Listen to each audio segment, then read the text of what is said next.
Hello दोस्तों, welcome है आप सभी का इस यूट्यूब चैनल पर।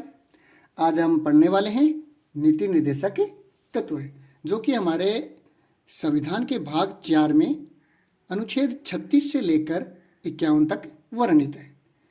आप सभी से रिक्वेस्ट है कि चैनल को सब्सक्राइब जरूर करें, शेयर करें और लाइक भी किया करें और कमेंट भी किया करें। चलो देखते हैं नीति निर्देशक तत्व। सभी को पता ही है कि नीति निर्देशक तत्व आयरलैंड के संविधान से लिया गया है। ठीक है जी। और एक बात और कि नीति निर्देशक तत्व और मौलिक अधिकार को एक ही रथ के दो पहिए की संज्ञा दी गई है। किनको? नीति निर्देशक तत्व और मौलिक अधिकारों को एक ही रथ के दो पहिए की संज्ञा दी गई है। चलो शुरुआत करते हैं। तो नीति निर्देशक तत्व संविधान में कहाँ से लिए गए हैं? हमारे संविधान में आयरलैंड के संविधान से लिए गए हैं। तो ये हमारे संविधान के भाग 4 में अनुच्छेद 36 से लेकर 51 तक राज्य के नीति निर्देशक तत्व शामिल किए गए हैं। और ये जो नीति निर्देशक तत्व है, ये न्यायालय द्वारा परिवर्तनीय एवं बाध्यकारी मतलब वाद योग्य नहीं है। मतलब कि इन्हें क्रियान्वित कराने हेतु न्यायालय की शरण नहीं ली जा सकती। ठीक है जी। अब देखते हैं कि अनुच्छेद 36 में क्या वर्णित है। अनुच्छेद 36 में राज्य की परिभाषा का वर्णन किया गया है। अनुच्छेद 37 में है कि नीति निर्देशक तत्व के हनन होने पर न्यायालय की शरण संभव नहीं है। अनुच्छेद 38 में लोक कल्याणकारी राज्य तथा उसकी नीतियों का वर्णन किया गया है। मतलब कि राज्य लोक कल्याण की अभिवृद्धि हेतु आर्थिक, सामाजिक एवं राजनीतिक न्याय को अनुप्रमाणित करने वाली व्यवस्था बनाएगा। अब है अनुच्छेद 39। राज्य भौतिक और अभौतिक साधनों के संकेंद्रण को रोकेगा। फिर दूसरा है सभी नागरिकों को समान रूप से जीविका के पर्याप्त साधन प्राप्त करने के अधिकार दिया गया है। तीसरा पॉइंट है इसी में अनुच्छेद 39 में धन एवं उत्पादनों के संसाधनों को सर्वसाधारण के अहित में कुछ ही हाथों में संकेंद्रण न हो। मतलब जो धन हो और जो उत्पादन के संसाधन हैं वो मतलब कुछ ही के हाथों में न होकर इसका विकेंद्रीकरण हो। इसका मतलब ये है। अब अनुच्छेद 39 में ही है पुरुष और स्त्रियों के लिए समान कार्य के लिए समान वेतन हो। क्या है जी? पुरुष और स्त्रियों के लिए समान कार्य के लिए समान वेतन हो। अब आगे है अनुच्छेद 39 के मतलब अनुच्छेद 39A। इसमें किया गया है कि ग्राम न्यायालयों की स्थापना की जाएगी। ग्राम न्यायालयों की स्थापना 39 के अनुसार की जाती है और 39 के ही अनुसार समान न्याय एवं निःशुल्क विधि सहायता प्राप्त कर सकते हैं। क्या कर सकते हैं? समान न्याय एवं निःशुल्क विधिक सहायता पाने का भी अधिकार है। यह बात अनुच्छेद 39 के में कही गई है। अब आगे है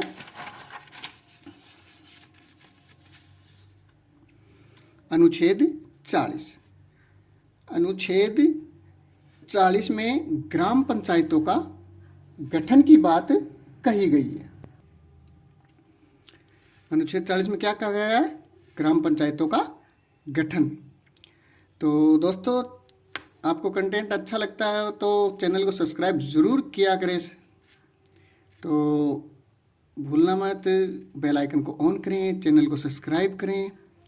तो आगे देखते हैं अनुच्छेद 41, अनुच्छेद 41 में क्या प्रावधान है? काम, शिक्षा एवं लोक सहायता पाने का अधिकार। पहला पॉइंट क्या था? काम, शिक्षा एवं लोक सहायता पाने का अधिकार, यह अनुच्छेद 41 में है। दूसरा क्या दिया गया है? विकलांग व वृद्ध जनों के संबंध में लोक सहायता पाने का अधिकार। क्या है? विकलांग व वृद्ध जनों के संबंध में लोक सहायता पाने का अधिकार है। अब आगे है अनुच्छेद 42। अनुच्छेद 42 में क्या है?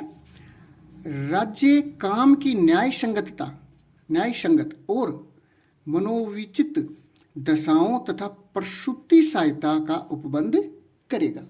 राज्य क्या करेगा? 42 के तहत राज्य काम की न्याय संगत और मनवोचित दशाओं तथा प्रसूति सहायता का उपबंध करेगा।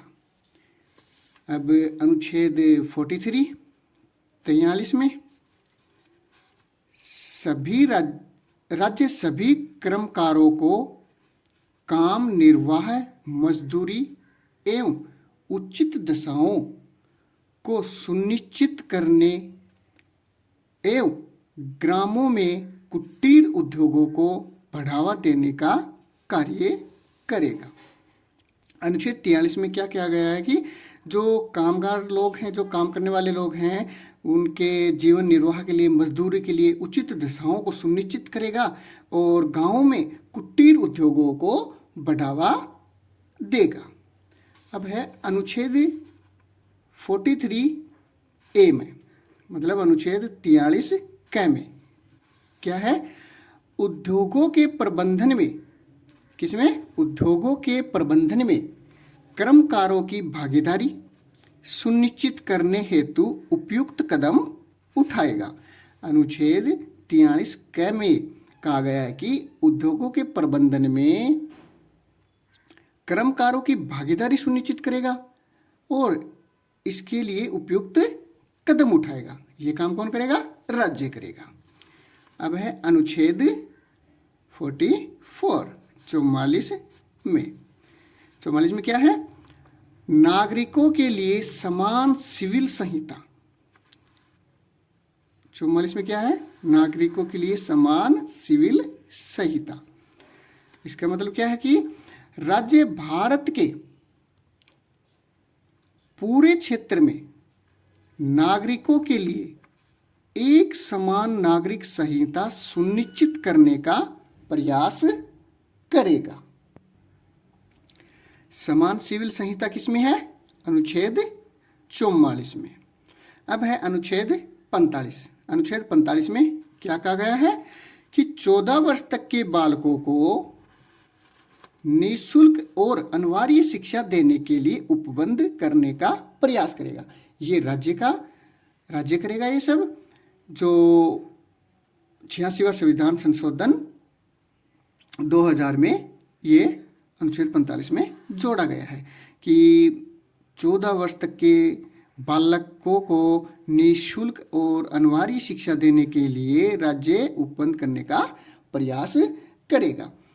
अब आगे है अनुच्छेद 46 राज्य अनुसूचित जाति, अनुसूचित जनजाति एवं समाज के अन्य दुर्बल वर्गों के शिक्षा एवं आर्थिक हितों की अभिवृद्धि एवं उनकी सामाजिक अन्याय एवं शोषण से सुरक्षा करेगा। मतलब क्या था कि राज्य क्या करेगा? SC ST और समाज के जो अन्य दुर्बल वर्ग हैं उनकी जो शिक्षा एवं आर्थिक हितों की अभिवृद्धि और उनकी सामाजिक अन्याय जो उनका शोषण किया जा रहा है उनसे उनकी रक्षा करेगा। ठीक है जी। फिर आगे है अनुच्छेद 47 47 में क्या है? राज्य नागरिकों के पोषाहार एवं जीवन स्तर को ऊंचा करने व लोक स्वास्थ्य में सुधार के कर्तव्य को पूरा करेगा। 47 में क्या कहा गया है कि राज्य नागरिकों के पोषाहार और जीवन स्तर को ऊंचा उठाने का प्रयास करेगा और लोक स्वास्थ्य मतलब स्वास्थ्य में सुधार करने आदि ये अपना कर्तव्य पूरा करेगा। और 47 में ही है कि राज्य जो स्वास्थ्य के लिए हानिकारक जो मादक द्रव्य हैं मतलब नशीले पदार्थ और औषधियाँ को प्रतिबंध करने का प्रयास करेगा। तो 47 में ही है कि राज्य जो नशीले पदार्थ हैं उनको और जो नशीली औषधियाँ हैं उनको प्रतिबंध करने का प्रयास करेगा। अब आगे है अनुच्छेद 48 मतलब अनुच्छेद 48। अनुच्छेद 48 में क्या कहा गया है कि दुधारू पशुओं की नस्ल सुधार करने तथा उनके वध पर रोक लगाने हेतु कदम उठाएगा। अनुच्छेद 48 में क्या कहा गया है कि जो दुधारू पशु हैं उनकी नस्लों में सुधार करेगा राज्य और उनका जो अवैध वध किया जा रहा है उन पर रोक लगाएगा। और 48 में ही है राज्य कृषि एवं पशुपालन को राज्य क्या करेगा? कृषि एवं पशुपालन को आधुनिक एवं वैज्ञानिक प्रणालियों से संगठित करने का प्रयास करेगा। मतलब मॉडर्न तरीके से पशुपालन के तरीके सिखाएगा और कृषि में भी मॉडर्न तरीके अपनाए जाएंगे। और अब है अनुच्छेद 48 क में मतलब 48A में क्या दिया गया है? जो राज्य है वो पर्यावरण के संरक्षण एवं संवर्धन व वन एवं वन्य जीवों की रक्षा करने का प्रयास करेगा। ये किसमें है? अनुच्छेद 48A में कि जो शासन है वो पर्यावरण के संरक्षण एवं संवर्धन करेगा और वन और वन्य जीवों की रक्षा करने का प्रयास करेगा। ये अनुच्छेद 48K में वर्णित है। अनुच्छेद 49 में क्या वर्णित है वो भी देखते हैं। इसमें कहा गया है कि राष्ट्रीय महत्व के घोषित कलात्मक या ऐतिहासिक अभिरुचि वाले स्मारकों, स्थानों एवं वस्तुओं का उचित संरक्षण करना राज्य की बाध्यता होगी। अनुच्छेद 49 में कहा गया है कि जो राष्ट्रीय महत्व के जो स्मारक हैं, कलात्मक चीज़ें हैं, जो स्थान हैं, वस्तु है, जो भी हैं उनके लिए राज्य बाध्य होगा उनका संरक्षण करने के लिए। ये बात कही गई है अनुच्छेद 49 में 49 में। अब है अनुच्छेद 50 में 50 में क्या वर्णित है? अनुच्छेद 50 राज्य लोक सेवाओं में न्यायपालिका को कार्यपालिका से पृथक करने के लिए कदम उठाएगा। अनुच्छेद 50 में क्या कहा गया है कि राज्य लोक सेवाओं में न्यायपालिका और कार्यपालिका से पृथक करने के लिए कदम उठाएगा। मतलब न्यायपालिका और कार्यपालिका को अलग रखेगा। ठीक है। अब है अनुच्छेद 51 51 में अनुच्छेद 51 में क्या है? राज्य अंतर्राष्ट्रीय एवं शांति और सुरक्षा में अभिवृद्धि राष्ट्रों के मध्य न्यायपूर्ण एवं सम्मानपूर्ण संबंधों को बनाए रखेगा। अनुच्छेद 51 में कहा गया है कि राज्य जो अंतर्राष्ट्रीय शांति और सुरक्षा में अभिवृद्धि करेगा और राष्ट्रों के मध्य न्यायपूर्ण एवं सम्मानपूर्ण संबंधों को बनाए रखेगा। मतलब लड़ाई झगड़ा नहीं करेगा, किसी राज्य के साथ शांति बनाए रखेगा। ये अनुच्छेद 51 में कहा गया है।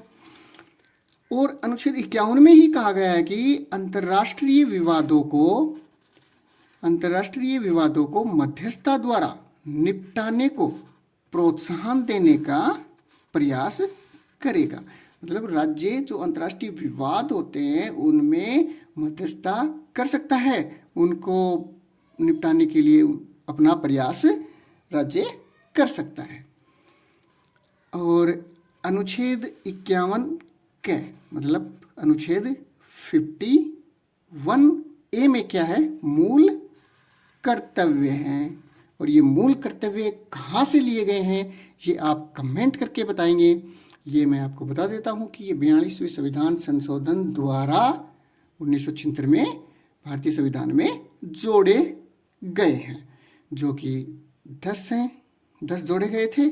और 86वां संविधान संशोधन द्वारा 2002 में एक मूल कर्तव्य और जोड़ा गया, जो 6 से लेकर 14 वर्ष तक के बालकों के शिक्षा संबंधी है, जो माता पिता के कर्तव्य है, वो जोड़ा गया था। तो आपको क्या बताना है कि मूल कर्तव्य किस देश की संविधान से लिए गए हैं। तो ये वीडियो कैसा लगा कमेंट करके ज़रूर बताएं और इसका उत्तर भी ज़रूर बताएं। Thank you.